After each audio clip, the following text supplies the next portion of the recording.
আল্লাহ তাআলা মুসা আলাইহিস সালামকে বললেন, মুসা তুমি যে বলছো তুমি জ্ঞানী, না তুমি জ্ঞানী না, তোমার চেয়ে বড় জ্ঞানী আছে। মুসা আলাইহিস সালাম বলে, তাই নাকি? আমার চেয়ে বড় জ্ঞানী কে? রাসূল সাল্লাল্লাহু আলাইহি ওয়াসাল্লাম বলেছিলেন, ইস আমার ভাই মুসা যদি আরেকটু ধৈর্য ধরতো তাহলে আরো কিছু অজানা তথ্য আমরা জানতে পারতাম। জানার কোনো শেষ নেই, জাননেওয়ালার উপরও জাননেওয়ালা আছে, জ্ঞানীর উপরও জ্ঞানী আছে। আপনি কিছু জেনেই মনে করবেন না আমি সব জানি। কোরআন হাদিস পড়লেই আপনি জ্ঞানী হয়ে যান। এটা কোরআন হাদিস পড়তে হয়, এটা ডাইজেস্ট করতে হয়, এটার উপর আমল করতে হয়। এই জ্ঞান অর্জন শেষে এরপরে আল্লাহর প্রিয় বান্দাদেরকে আল্লাহ অন্তরে ইলমের নূর দেন, ইলহাম দেন। That is the knowledge, that is the pure knowledge. আপনি হাফেজের কোরআন হয়ে ভাবেন না আপনি সব জানেন, আপনি বুখারী মুখস্থ করে ভাবেন না সব জানেন। এই সব জ্ঞান অর্জন করার পরে ইলমের নূর হাসিল হয়, সেটা আল্লাহ সবারে দেয় না। জ্ঞানেরও কিন্তু ইলমেরও একটা গরম আছে। যার ইলম আছে তার মধ্যে এই সমস্যাটা কাজ করে। সেটার জন্য আল্লাহ তাআলা মুসা আলাইহিস সালাম, খিজির আলাইহিস সালামের ঘটনা বলেন। আমি খুব সংক্ষেপে বলবো, সময় কম। মুসা আলাইহিস সালাম হচ্ছে বনি ইসরাইলের নবী, আর খিজির আলাইহিস সালাম কেউ বলেছেন নবী, কেউ বলেছেন আল্লাহর ওলি।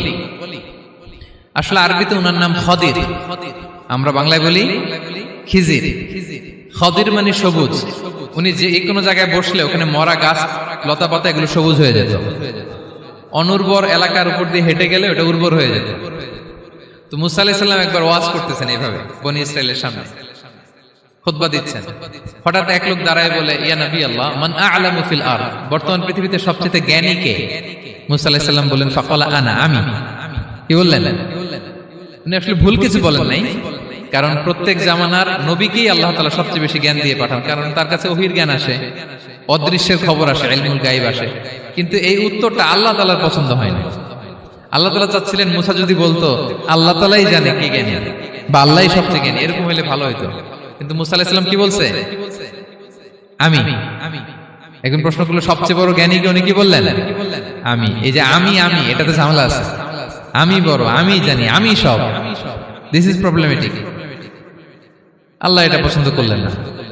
আল্লাহ তাআলা মুসা আলাইহিস সালামকে বললেন, মুসা তুমি যে বলছো তুমি জ্ঞানী, না তুমি জ্ঞানী না, তোমার চেয়ে বড় জ্ঞানী আছে। মুসা আলাইহিস সালাম বলে, তাই নাকি? আমার চেয়ে বড় জ্ঞানী কে?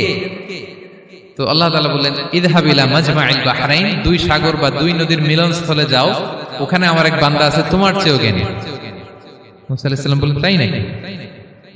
তো আল্লাহ আমি কিভাবে চিনি উনি কোথায় থাকে, কিভাবে বুঝবো? আল্লাহ বললেন, একটা বড় মাছ নাও, এটাকে ফ্রাই করো, এটাকে ফ্রাই করে একটা ঝুড়ির ভেতরে নাও, যেখানে এই মাছটা সাগরে ঢুকে যাবে ওখানে আমার বান্দাকে পাবে। তো উনি ওনার সহযোগী ইউশা ইবনে নুনকে নিয়ে হাঁটতে লাগলেন।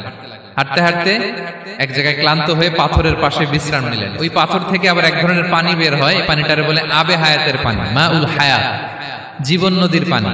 এই পানি কোনো মৃত প্রাণী বা বস্তুর গায়ে লাগলে ওটা জীবিত হয়ে যায়। তো ওনারা পাথরে হেলান দিয়ে বিশ্রাম নিচ্ছিলেন। ওই পানি, ওই ফ্রাই করা মাছ